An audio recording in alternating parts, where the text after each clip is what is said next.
Muy buenos días, Dios me los bendiga cada uno. Vamos a ver un corto video sobre lo que es la historia de Acción de Gracias. Y coincide con este día jueves, donde en Estados Unidos es una celebración de carácter nacional, y lo cual es digno de ser invitado porque nosotros debemos de darle gracias al Señor en todo momento, ¿no? Así que vamos a ver en este video un poco acerca de la historia para que podamos nosotros también hacer una reflexión. ¿Soy yo una persona agradecida por lo que Dios me ha dado o estoy insatisfecho? Bien, veamos. Durante el Día de Acción de Gracias, millones de estadounidenses y canadienses, y ahora millones de otros más alrededor del mundo, se reunirán en familia para comer y celebrar uno de los días más importantes de la tradición norteamericana. Pero la mayoría de los que celebran este día no pensarán mucho en los creyentes o en los indígenas que le dieron origen a esta celebración.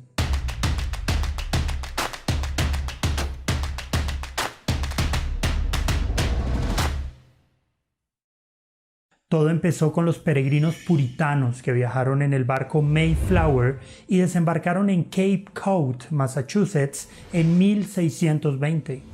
Estos cristianos devotos, llamados puritanos separatistas, que eventualmente abordaron el Mayflower, habían renunciado a la iglesia anglicana en Inglaterra y huyeron de su tierra natal en busca de la tolerancia religiosa de Holanda. Salieron también de Holanda porque temían no poder criar a sus hijos con ideas afines en una cultura que consideraban poco apropiada y porque al parecer era increíblemente difícil ganarse la vida allí. Los nuevos migrantes, en resumen, eran peregrinos antes de convertirse en colonos. La suya fue una peregrinación espiritual y no principalmente geográfica. Pero, contrario a lo que se piensa hoy, estos peregrinos no eran patriotas, capitalistas o creyentes estadounidenses en la libertad religiosa como lo entendemos hoy en día. Ni siquiera fueron los primeros en llegar a este territorio o en celebrar un día de acción de gracias. Otros europeos ya habían organizado servicios de acción de gracias en Florida, Maine y Virginia. Pero la celebración de estos peregrinos le daría origen al Día de Acción de Gracias que conocemos hoy. Durante el primer invierno que los peregrinos pasaron en Norteamérica, habían muerto 44 de los 102 colonos originales. En un momento, la ración diaria de comida se redujo a 5 granos de maíz por persona. Pero luego llegó un comerciante inesperado, intercambiándoles pieles de castor por grano, cubriendo su grave necesidad e impidiendo que murieran de hambre. Posteriormente, a finales de septiembre o principios de octubre de 1621, los peregrinos celebraron su cosecha recién recolectada. Uno de los colonos, Edward Winslow, registró que comían algún tipo de ave, muy probablemente un ganso o pato. La comida también pudo haber incluido mariscos, tal vez anguila y vegetales como nabos y zanahorias que en su mayor parte habían sido provistas por la tribu indígena invitada de los Wampanoag. Tampoco se sentaron frente a sus contrapartes nativas en una mesa larga. Algunos afirman que deberíamos imaginar una fiesta al aire libre en la que casi todos estaban sentados en el suelo y comiendo con las manos. La cosecha del próximo verano trajo esperanza, y el gobernador William Bradford decretó que el 13 de diciembre se reservara como un día de fiesta y oración para mostrar la gratitud de los colonos de que aún continuaban con vida. Junto con el festejo y los juegos de los colonos y más de 80 aborígenes amigos que se sumaron a la fiesta, las oraciones, los sermones y las canciones de alabanza fueron centrales en la celebración. Estos peregrinos dieron gracias a Dios por su provisión al hallar tierra despejada para establecerse, por el hecho de no haber encontrado hostilidad en esa área, por la libertad de practicar su fe y por la provisión de Dios de un intérprete para comunicarse con los indígenas a su alrededor. A partir de ese momento, el Día de Acción de Gracias se ha celebrado como un día para dar gracias a Dios por su amor y provisión. el presidente Abraham Lincoln dejó libre oficialmente el último jueves de noviembre de 1863 como un día de acción de gracias y alabanza a nuestro benévolo Padre. En 1941 el Congreso dictaminó que después de ese año, el cuarto jueves de noviembre se celebrara como Día de Acción de Gracias y se convirtiera en un feriado legal. Las generaciones posteriores de estadounidenses lograron temporalmente convertir al Día de Acción de Gracias en una fecha para la adoración y el agradecimiento centrado en la fe, que finalmente se desvaneció en un mayor enfoque tanto en las comidas familiares como en los juegos de fútbol y el consumismo. También la celebración ha perdido su tradición espiritual para convertirse en un día feriado más, que anticipa la temporada más consumista del año, desdibujando así el sentido original de la conmemoración. Entonces, ¿cuál debería ser el enfoque correcto del Día de Acción de Gracias? Algo que es necesario rescatar de esta celebración es la preocupación que todos deberíamos tener por el pasado. El pasado, la historia, fue guiada por el Señor y eso debería despertar nuestro interés por ella. En esa misma línea, debemos recordar que la fe, las dificultades y la necesidad de encontrar espacios para adorar al Señor fueron retos con los que otros creyentes en el pasado tuvieron que lidiar. Pero a diferencia de muchos cristianos de ayer, como los peregrinos, hoy estamos demasiado cómodos en este mundo. Los cristianos en los países en los que se celebra Acción de Gracias raramente tienen que pasar por necesidades. Los peregrinos entonces nos enseñan a poner nuestras mentes en las verdades de Dios y a acumular tesoros en el cielo. Por otro lado, la historia del Día de Acción de Gracias nos recuerda que como creyentes debemos marcar posiciones firmes en contra de la cultura materialista que nos hace olvidar que no podemos evitar el envejecimiento, la enfermedad y la muerte, que sí tenían en mente los primeros en celebrar esta fiesta. Debemos recordarnos que somos peregrinos y extranjeros en esta sociedad y que por mucho que la amemos, no somos de aquí. La tierra prometida para los creyentes no es vivir en una sociedad desarrollada y próspera o tener abundancia de bienes materiales. Nuestra tierra prometida está en la infinita abundancia espiritual del Evangelio y en la morada que Cristo está preparando para nosotros. Nuestra final y auténtica cena de acción de gracias será el día en el que finalmente Cristo y su iglesia sean reunidos para habitar eternamente. Mientras tanto, celebremos esa verdad. ¿Y tú qué piensas? ¿De qué forma le expresarás gratitud al Señor por su provisión?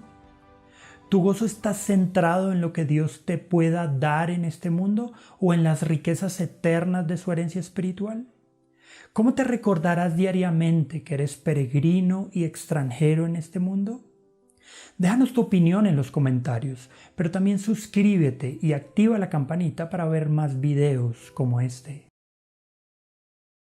Tomando en mente esta reflexión que nos hace un llamado a poder realmente identificar si es que realmente nosotros estamos haciendo lo que Dios nos manda, ser agradecidos. Y es por eso que quiero pedirles que abran su Biblia. Vamos a abrir la palabra de Dios al segundo libro de Crónicas. Segundo libro de Crónicas, en el capítulo 20. Vamos a ver aquí una historia muy importante que nos anima, nos orienta y nos ayuda para saber qué hacer, especialmente en un tiempo como el que estamos viviendo, donde hay muchas dificultades, como sucedió con los peregrinos, problemas de salud, problemas alimentarios, problemas de falta de seguridad y todas estas cosas que nos afligen. Pero cuando Dios provee respuesta a esas dificultades, ¿cuál es nuestra actitud? Pero también, ¿qué podemos hacer cuando estamos en ese tipo de batallas? Segundo libro de Crónicas, capítulo 20, versículo 21. En esta historia vamos a ver aquí al rey Josafat y a la nación de Israel en uno de los momentos más críticos como nación. Pero vamos a ver la indicación que Dios les dio para poder salir adelante en medio de esta dificultad. Versículo 21 y versículo 23 dice así: y habido consejo con el pueblo, puso a algunos que cantasen y alabasen a Jehová vestidos de ornamentos sagrados, mientras salía la gente armada, y que dijesen: glorificad a Jehová, porque su misericordia es para siempre. Y cuando comenzaron a entonar cantos de alabanza, Jehová puso contra los hijos de Amón, de Moab y los del monte de Seir las emboscadas de ellos mismos que venían contra Judá, y se mataron los unos a los otros. Porque los hijos de Amón y de Moab se levantaron contra el monte de Seir para matarlos y destruirlos. Y cuando hubieron acabado con los del monte de Seir, cada cual ayudó a la destrucción de su compañero. Señor, te pido que sea tu Espíritu Santo el que pueda hablarnos, Señor, a través de tu santa y hermosa y poderosa palabra. Señor, sé tú, mi Dios glorificado, y permítenos, Señor, el poder adorarte con todo nuestro corazón. En el nombre de Jesús lo pedimos todo. Amén y amén. El Señor Jesucristo, en una oportunidad, desafía a los discípulos en un momento de necesidad. Había una multitud de 5,000 hombres, sin contar mujeres y niños. Estamos hablando que era probablemente una multitud arriba de 25,000 personas, los cuales tenían hambre. Y Jesús les dijo: dadle vosotros de comer. Ante ese desafío, ellos reaccionaron a la luz de su lógica con ansiedad. Pero Jesús luego les demostró lo que deberían ellos de hacer, lo mismo para usted y para mí. Cuando estamos ante un desafío y no tenemos las capacidades para poder responder ante esa situación, entonces Jesús, cuando toma aquellos pocos panes y aquellos pececillos en su mano, dice la Biblia, habiendo dado gracias, lo partió. Y en el momento que dio gracias, preparó el milagro de la multiplicación de los panes y de los peces. Y efectivamente, la multitud pudo saciarse. La pregunta es, ¿qué hacemos cuando tenemos nosotros un problema, una dificultad, pero no tengo el recurso espiritual, no tengo el recurso económico, no tengo el recurso de la salud para poder enfrentar esa situación? Y esta historia que vemos aquí en el capítulo 20 del segundo libro de Crónicas, nos habla también acerca de ello. Para ponerles en contexto, estamos hablando de un periodo donde la nación de Israel se encontraba en prosperidad. Pero ese periodo era precedido por un momento de dificultad. Vemos en la vida, por ejemplo, de Josafat, él cometió varios errores, como todos nosotros lo cometemos, ¿no? Una de las cosas que él cometió fue que hizo alianza con el rey Acab, y nada menos con la esposa de Acab, era Jezabel, la mujer más malvada que vemos en el Antiguo Testamento. Y emparentaron sus hijos de estos dos reyes, se unieron en matrimonio, así que la consuegra de este hombre de Dios era nada menos que Jezabel. Entonces es algo que uno puede decir, ¿cómo pudo darse esto? Bueno, a raíz de eso, Josafat se enfrasca en una petición que le hizo acá para ir a una guerra, y Dios lo reprendió por eso, y él se humilló y dijo: Señor, bueno, rectifico, perdóname, Señor. Él tomó las decisiones correctas. Posterior a esa situación, él empieza a organizar a la nación de Israel, restauró la vida espiritual. En otras palabras, aquellas cosas que hizo pues, no adecuadamente, él fue restaurado. Estaba en este momento, él y la nación de Israel, en uno de los mejores momentos. Pero ocurre esto, hermanos, y es lo que algunas veces pasa también con nuestra vida. Un periodo por diferentes ataques, especialmente a la fe. Estamos en un momento de prosperidad en la nación de Israel. Así también sucede con la vida de cada uno de nosotros. Hay momentos cuando nos sentimos en paz, nos sentimos victoriosos, nos sentimos que la bendición de Dios está con cada uno de nosotros. Sin embargo, luego suceden una serie de problemas. Y vean lo que dice el versículo 1 de siempre de este capítulo 20. Pasadas estas cosas, es decir, pasado ese tiempo de bendición, dice, aconteció que los hijos de Moab y de Amón, y con ellos otros de los amonitas, vinieron contra Josafat a la guerra. Estamos hablando en tiempo de bendición, que ven un tiempo de ataque. Entonces hermanos, son cosas que en la vida cristiana debemos nosotros de entender. Hay ataques en tiempo de restauración y de comunión con Dios. Algunos piensan que los ataques espirituales, los ataques de problemas, digamos, financieros o de cualquier otra naturaleza, suceden cuando alguien está, por ejemplo, en una vida, digamos, desordenada, fuera de la voluntad de Dios. Pero hay momentos que cuando usted se encuentra en linda comunión con Dios, usted se pregunta, bueno, pero ¿por qué ahora se ha levantado Moab, Amón y los de Seir contra mí? La Biblia nos habla en la primera epístola del apóstol Pedro, en el capítulo 1, en el versículo 6, dice, en lo cual vosotros os alegráis, aunque ahora por un poco de tiempo, si es necesario, tengáis que ser afligidos en diversas pruebas. Aquí vemos diversos pueblos, 3 pueblos poderosos atacando a Israel. La pregunta es, ¿se encuentra usted siendo atacado por diferentes problemas en un periodo corto donde usted dice, pero ¿por qué me está pasando esto? Dice el versículo 7, para que sometida a prueba vuestra fe, mucho más preciosa que el oro, el cual aunque perecedero se prueba con fuego, sea hallada en alabanza, gloria y honra cuando sea manifestado Jesucristo.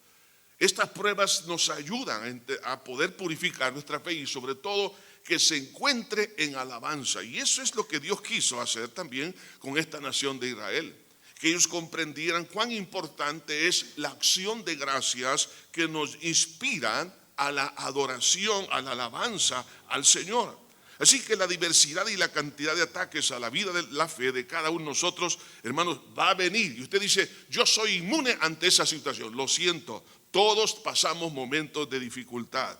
Ahora bien, a raíz de eso, claro, nosotros reaccionamos ante diferentes problemas, reaccionamos con temor. Y vea lo que sucede con este rey y la nación de Israel.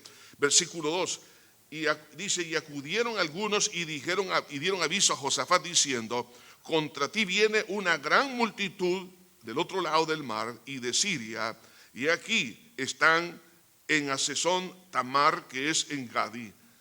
Entonces él tuvo temor. Y eso es lo que pasa. Cuando nos encontramos en un periodo de ataque, inmediatamente nuestro corazón se aflige, se llena de ansiedad, de angustia algunas veces, y estamos ahí nerviosos y no sabemos qué hacer. Ahora, todo esto, hermanos, Dios lo permite para que nosotros podamos crecer en la fe.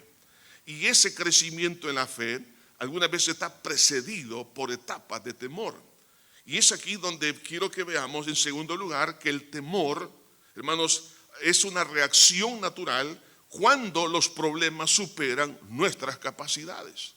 El hecho de que seamos cristianos no significa que no vamos a tener en algún momento dado temor. Lo importante es saber cómo manejar esa etapa de temor. Estamos hablando de Josafat, un gran hombre de Dios. Un pueblo que estaba en bendición, estaba en comunión con Dios. Habían quitado todos los ídolos. Habían hecho una limpieza espiritual en toda la nación. Pero aún así, en esa etapa de bendición, viene entonces el temor a su corazón. ¿Por qué? Claro, lo lógico es que hay una multitud de ejércitos de diferentes lugares que vienen en contra de él. Recuerden que para ese entonces la nación de Israel estaba dividida, el reino del norte y el reino del sur, así que no tenían toda la capacidad militar para enfrentar a esa amenaza. De ahí que entonces lo importante para enfrentar el temor es, hermanos, la etapa que precede al temor, y es la etapa de comunión con Dios que nos ayuda a manejar correctamente el temor. El problema es que si vienen este tipo de ataques y nosotros no estamos preparados espiritualmente, entonces es ahí cuando no sabemos qué hacer. Pero aquí este hombre estaba en comunión con Dios y eso le ayudó a manejar el temor. ¿Cómo? Vean lo que dice el versículo 3. Entonces él tuvo temor y Josafat humilló su rostro para consultar a Jehová e hizo pregonar ayuno a todo Judá. En esta expresión que encontramos en este versículo 3, vemos aquí que una persona que está en linda comunión con Dios, aunque sea atacado por los temores, lo primero que va a acontecer es, hermanos, la humildad. Es decir, que es lo contrario al orgullo. Lo peor que una persona puede hacer cuando se encuentra amenazado por distintos problemas es sentirse autosuficiente. El orgullo es el peor de los problemas, porque esto será prácticamente el serrucho que va a cortar el piso de donde está parado. Pero aquí vemos que este hombre se humilló. Y es importante, eso significa ser transparente con uno mismo. Humildad significa aceptar que yo tengo limitaciones, que el único que es ilimitado es Dios. Segundo, entonces dice que buscó al Señor, buscó dirección de Dios. O sea, qué importante, la humildad hizo que pidiera a Dios: Señor, dime qué debo de hacer. Pero no solamente eso, sino que invitó a la nación a que ayunara. ¿Qué significa eso? Ayunar significa, entre otras cosas, buscar la santificación, la consagración y la capacitación de parte de Dios. Y no solo eso, sino que también a través de los versículos 5 y 11, estando en tiempo de oración, este hombre estaba haciendo memoria, estaba recordando las grandezas de Dios.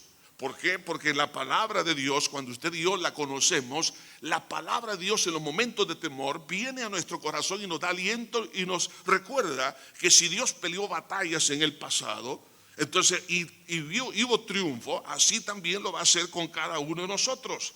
Pero también él no solamente estaba recordando, sino que estaba recordando las promesas de Dios. Entonces vea esto, el temor lo llevó a la humillación, lo llevó a buscar dirección de Dios. El temor lo llevó a la santificación, a la consagración, a la unción o capacitación de Dios, y también le ayudó a recordar la palabra y a la vez le ayudó a recordar las promesas de Dios. Estando en esa etapa, que es lo importante, hermanos, lo importante es que tengamos esta base, porque de ahí vamos a salir adelante. De ahí que ocurre algo interesante. Y es que hubo un reconocimiento y confesión de su propia debilidad. En el versículo 12 dice: oh Dios mío, oh Dios nuestro, ¿no lo juzgarás tú?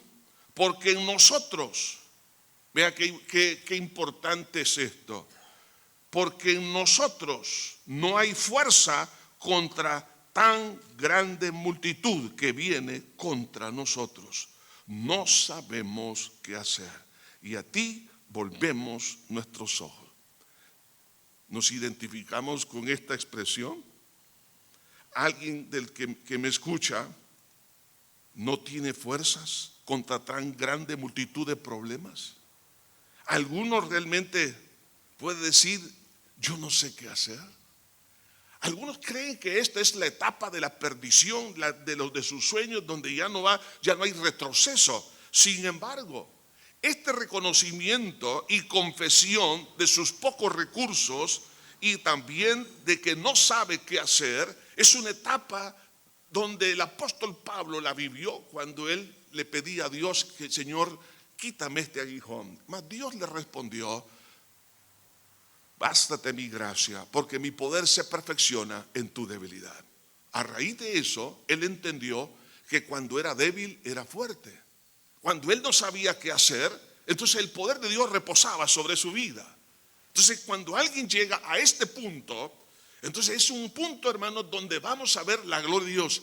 Todo aquel que me escuche en esta hora, quiero decirle, si usted ha humillado su corazón, ha entendido que necesita dirección de Dios, está buscando la santificación en el proceso del temor por los ataques que está teniendo, y se encuentra en un momento donde dice: no sé qué hacer, es demasiado grande este problema, quiero decirle en el nombre de Jesucristo que Dios lo va a rescatar, porque Él es el mismo ayer, hoy y por todos los siglos. Y los pocos recursos que usted tiene espiritualmente para enfrentar, o financieramente o emocionalmente, o no sabe qué hacer, cómo resolver esa situación, pero usted ya llegó a ese punto, Dios entonces traerá la respuesta. Y es aquí donde llegamos al punto de depositar nuestra fe completamente en Dios. ¿Por qué? Porque primero ya no hay fuerza en nosotros y ya no sé qué hacer. Así que, ¿cuál es mi alternativa? Poner mi confianza enteramente en el Señor. Por eso dice en la última parte de este versículo 12: y a ti volvemos nuestros ojos. Y eso es importante. Las dificultades y las pruebas, como sucedió en el caso con los peregrinos en los Estados Unidos, fue que ellos entendieron que solo Dios podía sacarlos. No había posibilidad de salir de una situación como esta, donde amenazaba prácticamente con la muerte a todos los que habían llegado a ese país, aunque algunos ya habían muerto, pero otros se veían ya amenazados por la falta de alimento, la falta de abrigo, la falta de techo y muchas cosas más. Sin embargo, es ahí cuando entonces la fe se purifica, como dice la Escritura en 1 de Pedro, para que la fe sea hallada en alabanza. Y entonces ahora le dice, ahora Señor, ponemos nuestros ojos, volvemos nuestros ojos a ti. Eso es sencillamente ahora Señor, no voy a poner mi confianza en nadie ni en mí, sino solamente en ti. Y ese acto definitivo de poner la confianza en el Señor nos llevará a la respuesta de Dios y a un paso de fe muy importante que nosotros tenemos que dar. ¿Y cuál fue la respuesta? Versículo 15, y dijo, oíd Judá todos y vosotros moradores de Jerusalén y tú rey Josafat, Jehová os dice así, no temáis ni os amedrentéis delante de esta multitud tan grande, porque no es vuestra la guerra, sino de Dios. La respuesta, vea esto, la respuesta siempre Dios la va a dar con la palabra primero. No esperemos nosotros, hermanos, que Dios solucione la situación para que nosotros tengamos confianza. Dios nos va a dar la palabra oportuna. Y esta palabra sencillamente es no temer, porque Dios va a pelear por nosotros la batalla. Esa multitud de problemas, esa multitud de dificultades, esos ataques del infierno, esos ataques de la vieja naturaleza, el ataque del pecado, el ataque, hermanos, de la injusticia, de la maldad, todas las situaciones que a usted le están afligiendo, están angustiando, quiero que sepa esto. Si usted y yo somos hijos de Dios, entonces, y llegamos a este punto, a este nivel de humillación y de confianza completamente en el Señor, entonces Dios nos va a decir, no es contra ti que están peleando, es contra mí y yo voy a pelear por ti. ¿Cómo va a enfrentar usted ese problema financiero si no tiene capacidad? Dice, aun vendiendo la casa no salgo de la deuda, pero mi Cristo no tiene deuda. Si tiene una enfermedad terminal, pues bueno, Dios, hermano, es nuestro sanador. Entonces Él prolonga la vida, Él hace tantas cosas, tantas maravillas. Entonces cuando entendemos esto, hermano, eso nos ayuda a poner nuestra confianza en el Señor. Yo les he contado en varias oportunidades que fue realmente en el año, fue el 2013, ¿no? Llego al hospital por el problema del síndrome de Meniere. Luego me hacen unos estudios que ya me los habían hecho años atrás, pero me los vuelven a repetir. Me encuentran ese tumor en la hipófisis. A raíz de eso, el médico que me estaba viendo me dijo, ¿y usted por qué no se ha muerto? Me dijo. Y yo dije, ¿y qué significa esa parábola? Entonces, porque yo ya me sentía bien del vértigo y todo lo demás. Bueno, queremos decirle que le encontramos un tumor incidentalmente, esa fue la palabra que ocupó. Me dice, y usted estaba a punto en este momento que se le parara el corazón, pero no se preocupe, ya le dimos el medicamento. Usted estaba, y no íbamos a saber si se le hubiera tenido un paro cardíaco, no íbamos a saber por qué. Entonces yo después me di cuenta, dije, Señor, tú sabías que había una amenaza de muerte, pero Dios providencialmente, por un problema menor, llego al hospital, se descubre una bomba de tiempo ahí y ahora Dios me ha prolongado unos años más. Yo no sé cuántas semanas más me va a dar, pero el punto es, o años, no lo sé. Entonces, pero el punto es que cuando hay una amenaza, ¿quién peleó esa batalla? La peleó el Señor.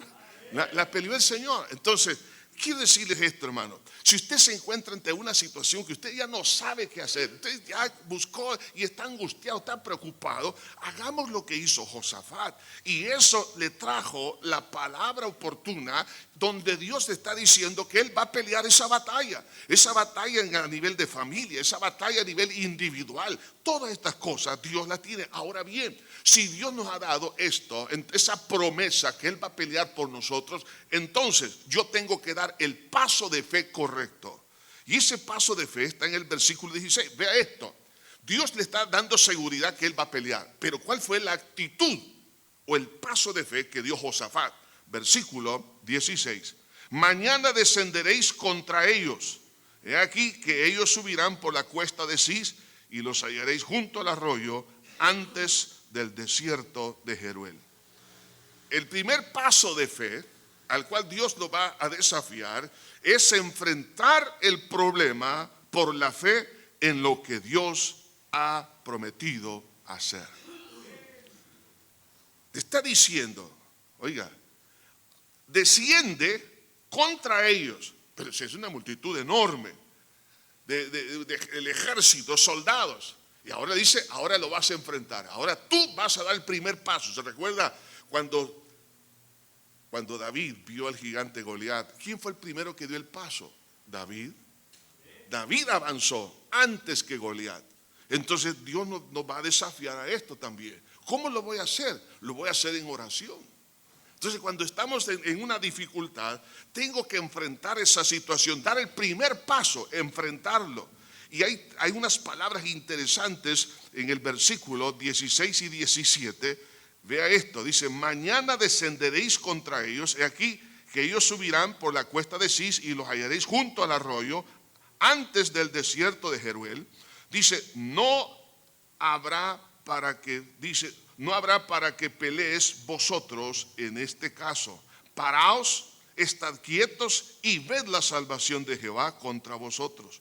Oh Judá, oh Jerusalén, no temáis ni desmayéis, salid mañana contra ellos, porque Jehová estará con vosotros. Vea esto, descender, paraos, estar quietos y ved. Entonces Dios nos está desafiando a que actuemos. Y la acción es a través de la oración, a través de abrazar la palabra de Dios. Tengo que descender, es decir, si hay un problema de salud, entonces tengo que descender y enfrentar ese problema y recordar lo que dice la palabra. Enfrentar la situación, como decimos en buen salvadoreño, agarrar el toro por los cuernos, pero ahora ya no con el temor, sino con la fe en el Señor. Entonces enfrentar las obras del diablo en el nombre de Jesús.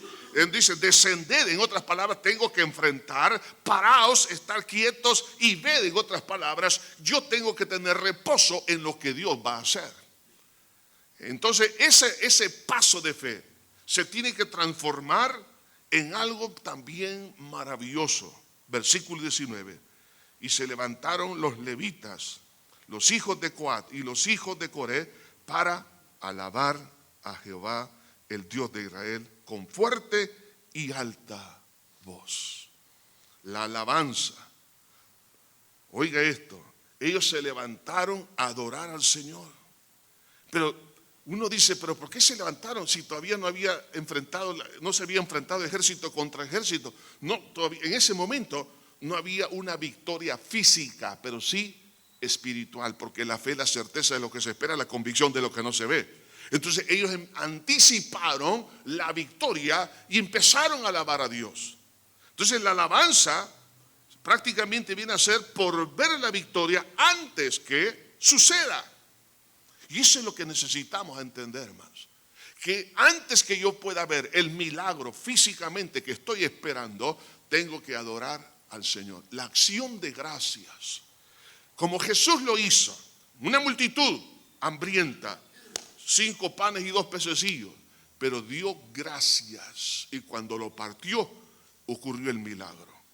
¿Por qué? Porque fue precedida de la acción de gracias. Y la acción de gracias no es otra cosa que la fe en acción, porque estoy viendo por los ojos de la fe, hermanos, lo que no puedo ver con los ojos físicos. Entonces por eso la Biblia dice que sin fe es imposible agradar a Dios, y eso es la fe. Anticipar la victoria por lo que Dios ha prometido, no por lo que yo creo. No es por lo que yo confieso, no, es por lo que Dios ha confesado en su palabra, lo que ha dicho. Si Él me ha dado una palabra, una promesa, en esa palabra tengo que sustentarme y pararme y decir gracias.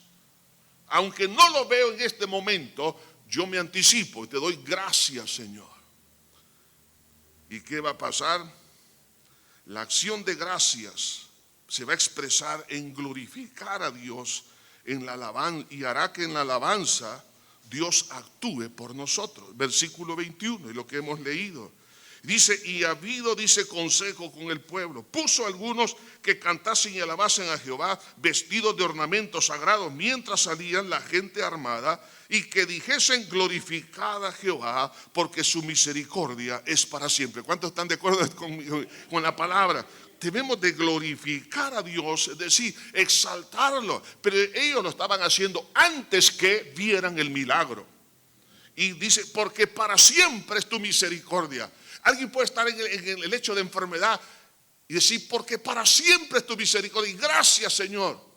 Dice, pero ¿por qué estoy dando gracias si tengo gran dolor?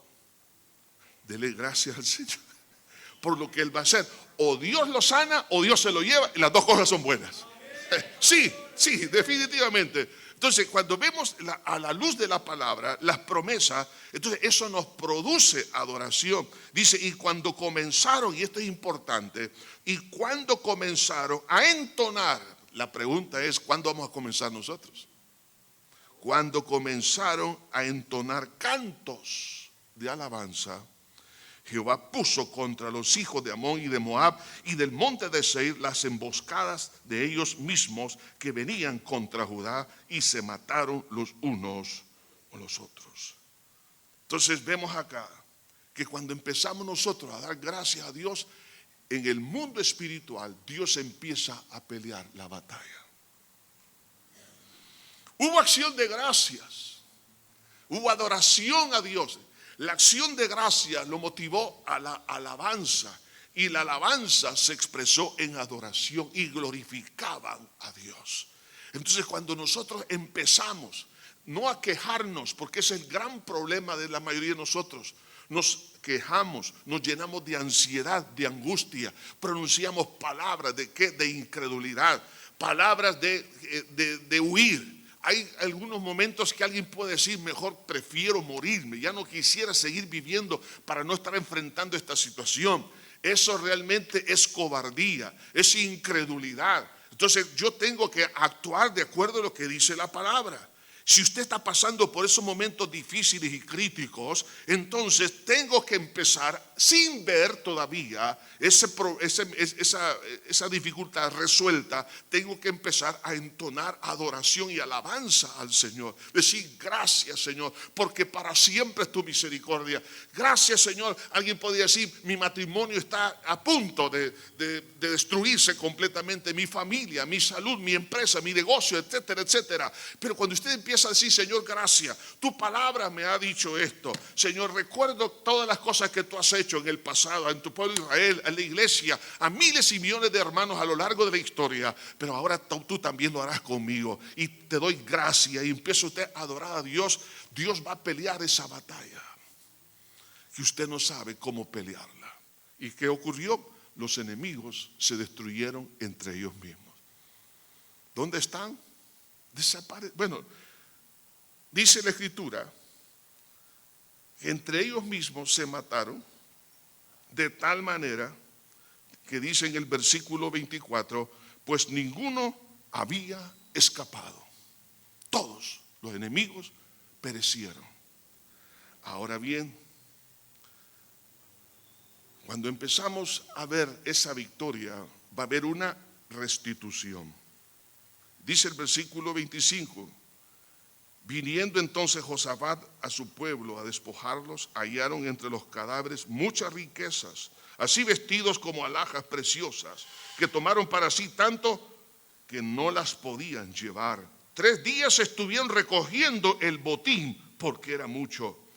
Y al 4.º día se juntaron en el valle de Beraca, porque allí bendijeron a Jehová, y por esto llamaron el nombre de aquel paraje el valle de Beraca hasta hoy. Beraca significa bendición, valle de bendición. Llamaron ese lugar valle de bendición. 4 días recogiendo el botín. Antes estaban angustiados, tenían problemas, no sabían qué hacer. Ahora, hermanos, lo que el diablo les había robado, ahora les es restituido. Quizás usted está diciendo, pero el tiempo ha pasado, ¿y quién me va a restituir el tiempo? ¿Quién me va a restituir la paz y el gozo que yo quise tener por mucho tiempo atrás? No se preocupe, eso Dios se va a encargar. Hay cosas que usted dirá, pero ¿cómo puedo ver, hermano, las situaciones del pasado, cómo se pueden resolver? No se preocupe, Dios es especialista en hacer cosas nuevas. Todas esas cosas que usted parece que ya, como le parecía a Marta, lleve ya, porque es de 4 días, está hablando del pasado. Está hablando de que eso no tiene solución más. Jesús le dijo, ¿no te he dicho que si crees verás la gloria de Dios? Efectivamente, ella lo vio. Así también Dios va a restituir aquello que el enemigo le ha robado. Mi pregunta es, ¿cuál es la actitud que está teniendo contra sus problemas? ¿Está angustiado por no saber qué hacer? Lo importante es que ante las amenazas que podamos estar enfrentando, hayamos tenido antes de eso un tiempo de preparación espiritual. Por eso el cristiano tiene que andar en comunión íntima con Dios en todo momento, porque no sabe en qué instante vendrá la prueba o la lluvia de pruebas. Y eso nos va a ayudar a humillarnos, a buscar la dirección de Dios, a santificarnos, a llenarnos del poder de Dios, a tener fe en la palabra y en las promesas del Señor. Y vamos a actuar en fe en esas promesas, porque habiendo antes buscado la santificación, entonces por medio de la acción de gracias, entonces esto nos va a llevar a la alabanza y a la glorificación del Señor. ¿Y qué es lo que va a pasar? Liberación al descansar en que Dios actuará por nosotros. Yo no sé cuántos quisieran ver a Dios actuando. Cuando nosotros nos quejamos, cuando hay incredulidad, Dios no actúa. Quien actúa es el diablo. Donde hay queja, murmuración, entonces actúa la vieja naturaleza, nuestra carne, actúa la capacidad humana. Pero cuando adoramos y bendecimos el nombre de Dios, Dios pelea nuestra batalla. No sé cuál es el problema que tiene, pero en esta hora deje que Dios pelee su batalla. Haga lo que usted y yo tenemos que hacer. ¿Por qué no adoramos a Dios? Hay una alabanza la cual podemos involucrarnos y adorar al Señor. Dejemos que el Espíritu Santo nos ministre. Deje que la gracia de Dios empiece a fluir. Que el Señor llene nuestro corazón.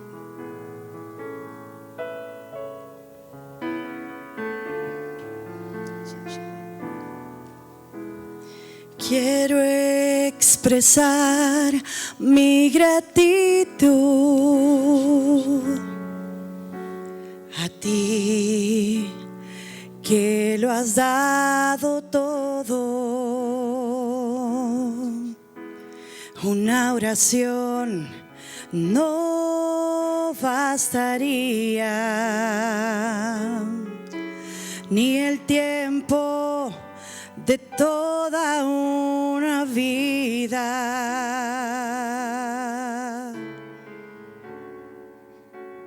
Es más que palabras, y es más que una canción. Quiero vivir agradecido en todo lo que soy, que haya siempre la pasión de amarte con mi vida entera, porque es más que palabras. Póngase en pie. Vamos a Y adorar, es Señor. más que una canción. Quiero vivir una vez más. Quiero vivir agradecido en todo lo que soy, que haya siempre la pasión de amarte con mi vida entera, porque es más que palabras,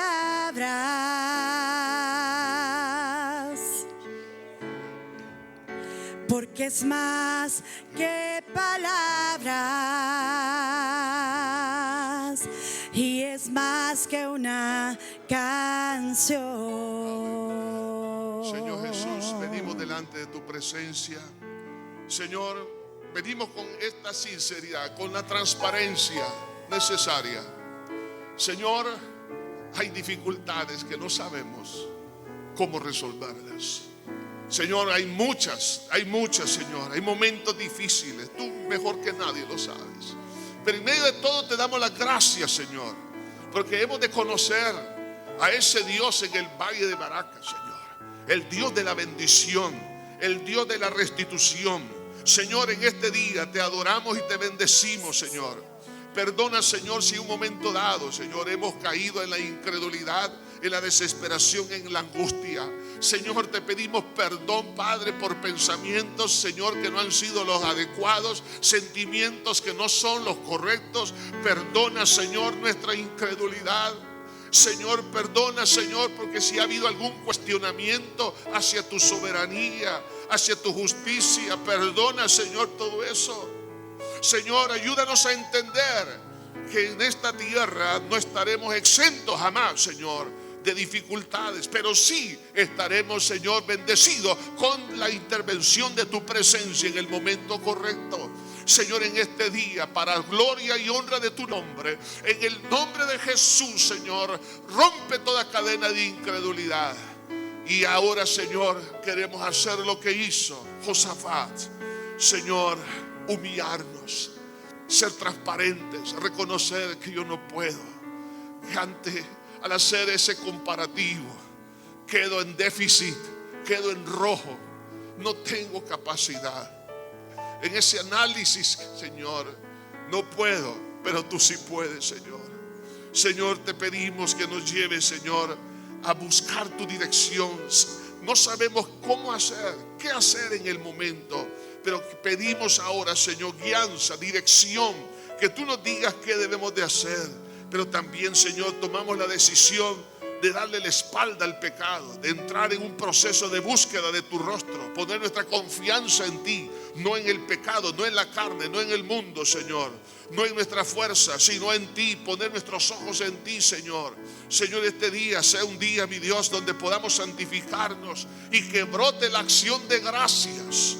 Que brote la acción de gracias antes de ver el milagro. Padre, en el nombre de Jesús, ahora mi hermana, hermano, ahí donde está, y los que nos escuchan, donde quiera que esté, empiece a darle gracias a Dios sin ver el milagro, y traiga a memoria la palabra, las promesas de Dios, y por esa promesa dele gracias. La Biblia dice: cree en el Señor Jesucristo, serás salvo tú y tu casa. A pesar que usted puede ver su casa en dificultad, dele gracias a Dios ahora. Padre, te adoramos y te bendecimos, Señor, por esas obras maravillosas, por la salvación que vas a traer a cada miembro de la familia. Gracias, Señor, porque por tu llaga hemos sido curados. Señor, gracias, Señor, porque tú eres Jehová Jireh, Jehová que es el proveedor. Gracias porque tú eres el sanador. Gracias porque tú eres el pan de vida. Gracias, Señor, porque en ti está toda la capacidad. Gracias porque tú eres el gran yo soy. Tú eres el mismo ayer, hoy, por todos los siglos, Señor. Te bendecimos, te damos las gracias, Señor. Este día nos regocijamos y saludamos de lejos como lo hacía Abraham.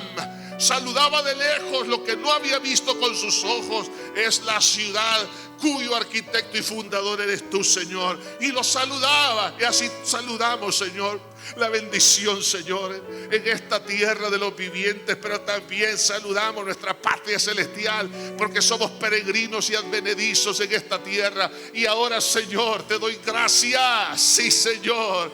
Oh, Dios mío, aunque lleguemos a enfrentar en un momento dado la muerte, gracias porque veremos tu rostro, Señor. Gracias porque veremos cara a cara aquel que murió en la cruz y resucitó. Padre mío, te doy gracias porque tú eres fiel y verdadero. En el nombre de Jesús de Nazaret, Padre, gracias. En este momento identifique su problema, dele gracias a Dios. Véalo eso ya resuelto por las promesas de Dios. Esa sea su fundamento. Las promesas, las promesas, las promesas, la palabra, la palabra. Aleluya, Señor. Señor, gracias. Podemos, Señor, identificar cada problema, pero a ese problema le vamos a poner una promesa tuya, Señor. Esa palabra que tú has dado, Señor, que tú vas a pelear esa batalla para los que creen. Oh Señor Jesucristo, y en este momento, en base a esa promesa de Señor, en este momento te adoramos, te damos las gracias. Te bendecimos, Señor, en este día. Te damos la alabanza, Señor. Fluye tu amor como nunca antes, Señor. Tu paz sea con todo tu pueblo. En el nombre de Jesús de Nazaret, Padre, tu presencia ahora, en el nombre de Jesús, derribe fortalezas. Quita ahora mismo, Señor, el temor. Quita la ansiedad, quita la angustia. En el nombre de Jesús, pasa ahora. Pasa a tu pueblo, pasa Señor, a tus hijos. Que nunca falte, Señor, ese recurso maravilloso de tu amor. Gracias, buen pastor. Gracias, Señor. Gracias te doy, Señor. Gracias, Señor. Porque si te pedimos el pan nuestro de cada día, tú lo das, Señor. Y te damos las gracias por el pan de este día, Señor. Aunque no exista el recurso para ir a comprarlo, pero el recurso no es el dinero, el recurso eres tú, Señor. Sí, como dice tu palabra, venid comprar sin precio, sin dinero, vino y leche. Señor Jesús, tú eres maravilloso, Señor. Oh Señor, ahora nos paramos, como dice tu palabra, descended, paraos, ved la salvación de Jehová. Señor, en este momento, que la fe en ti nos lleve al reposo necesario. Gracias, Señor. Tu paz sea con tu iglesia en Cristo Jesús. También, estimado amigo y amiga, que en esta hora ha escuchado el mensaje de la palabra de Dios, Dios tiene una linda oportunidad para usted, pero usted tiene que tomar una decisión. Y es una decisión de fe. Y esa decisión tiene dos grandes partes. Uno, que le pida perdón a Dios por haberle ofendido a Él con sus pecados. Y en segundo lugar, creer que Él derramó su sangre para perdonarle todos sus pecados. Si usted quiere en esta hora abrir su corazón a Dios y decirle, Señor, sálvame, le voy a dirigir en una oración que contiene estos dos elementos que le he mencionado. Por favor, ahí donde está, haga esta oración conmigo. Diga, Padre eterno que estás en los cielos, me arrepiento de todo corazón por haber pecado contra ti. Reconozco que soy una persona pecadora. Me duele, Señor, el haberte ofendido con todos mis pecados. Límpiame con tu sangre que derramaste en la cruz. Creo que resucitaste para mi justificación delante de tus ojos. Por ello, Señor, te abro mi corazón y te recibo como mi único y suficiente Salvador. En Cristo Jesús. Amén y amén. Le felicito a todas aquellas personas que en esta hora han tomado a bien darle su vida a Jesús. Ahora, ¿qué tiene que hacer? Lea la Biblia. La Biblia es como un poema de amor de Dios para usted. Es su alimento, es su pan diario. Además de eso, ore. Orar es platicar con Dios en nombre del Señor Jesucristo. Congréguese en la iglesia para que usted sea edificado y fortalecido. Y también recuerde que si vuelve a caer en algún pecado, pídale perdón a Dios y no se quede postrado a la mitad del camino. Sacúdase el polvo a través del arrepentimiento pidiéndole perdón a Dios y levántese y siga caminando porque Jesús le espera al final del camino. Que Dios le bendiga.